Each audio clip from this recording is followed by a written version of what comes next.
श्री महादेवांचे हे मंदिर गडाच्या पूर्व बाजूस आहेत, तसेच बालेकिल्ल्याच्या पायथ्याला आहे.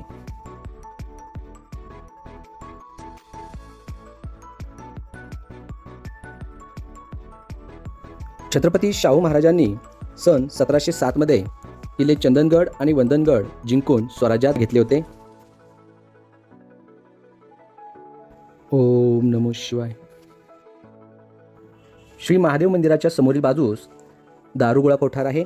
चला तर आपण दारुगोळा कोठार पाहूयात.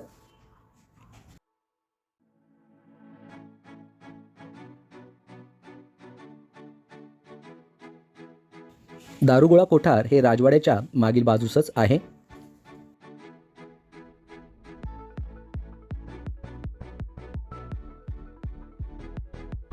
किल्ले वंदनगडावरील ही एक भव्य अशी मोठी वास्तू आहे.